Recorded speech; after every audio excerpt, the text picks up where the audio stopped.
Have you ever been hurt in a relationship? Whether it was a boyfriend-girlfriend relationship, husband or wife, or just your running partner or your girlfriend, most of us, by the time we've reached the age of 18, we have been hurt in a relationship.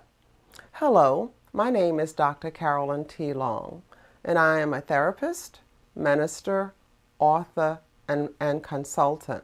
And I want to talk to you a few moments about what constitutes a healthy relationship. I asked that question at the start, and then I just went ahead and answered it because my hunch is that by the time most of us have reached the age of 18, that we have been disappointed or hurt in some type of relationship. I have a couple other questions to ask you. Have you ever said, how can I pick better friends? Or why do I always pick people who seem to use me, abuse me, and then dump me? How is that I always end up picking irresponsible people or people that I feel that I need to take care of and do many things for? What is it about me that attracts this type of person? What does an emotionally destructive relationship look like? And that's kind of what we're talking about in this segment. I'm glad that you're listening. I'm glad that you're asking these questions because it says to me that you are at the place in your life that you are not willing to just say that it was her fault or his fault or their fault that the relationship ended, but that you're beginning to look inward and to become introspective about what is it that I'm doing or saying or maybe not doing or not saying that is contributing to continuously failed relationships. The questions that we've raised says that we must be keen at being able to discern character in people. There are two authors. Their names are McLeod and Townsend, and they've written the basic book on boundaries. They've written several other supplementary books on boundaries, but they've also written a very helpful little book titled Safe People. And the subtitle of that book is Discernment of Character in People. And that is what it requires from each of us in order for us to be able to choose relationships that are good for us, is that we are able to discern character. It also says that we must be at a place that we are feeling comfortable within our own skin, that we know ourselves, that we feel good about ourselves, that we have good healthy self-esteem, because those are also prerequisites to us being able to choose good, healthy, nurturing, encouraging, positive relationships for ourselves. Because people reach out at a time when they are needy, when they are lonely, when they are stressed out, when they are joyful, and when they need someone to help them through painful times or solve problems. The problem, and there's not a problem with that.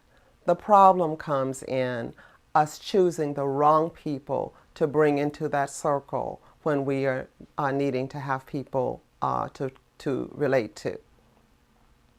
One's blindness in this situation can be the root cause of depression. It can lead to anxiety. It can lead to our inability to function properly in our homes, in our schools, in our communities, on our jobs. So it is very important that we understand what a healthy relationship looks like versus what a destructive relationship looks like. The Bible gives us so much hope in terms of our ability to choose healthy relationships. The scripture tells us that man looks at the outward appearance, but God looks at the heart.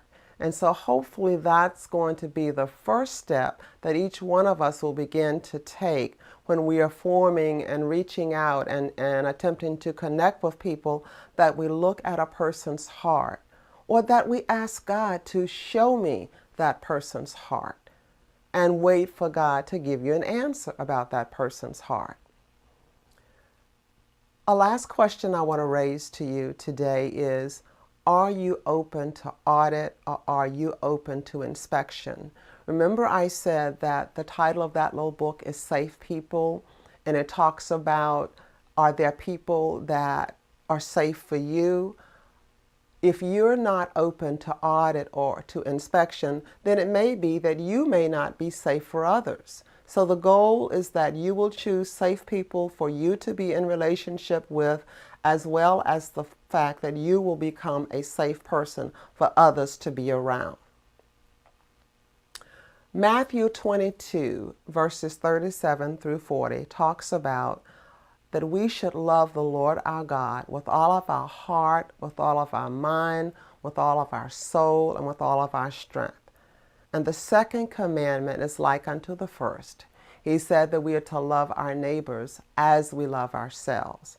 And I'm not talking about a pompous or an arrogant love, but I'm talking about a healthy self-appraisal of ourselves that says that I care enough about me to not allow me to be in certain types of situations or in certain types of relationships. And I just want to encourage you with that scripture. And lastly, what is self-love? What is healthy self-love? What does it look like? And how do I go about achieving that? If you have these questions, then we can help. There is help, there is hope, there is healing. God says, my people are destroyed for lack of knowledge, and the knowledge is available. So I encourage you to seek it out.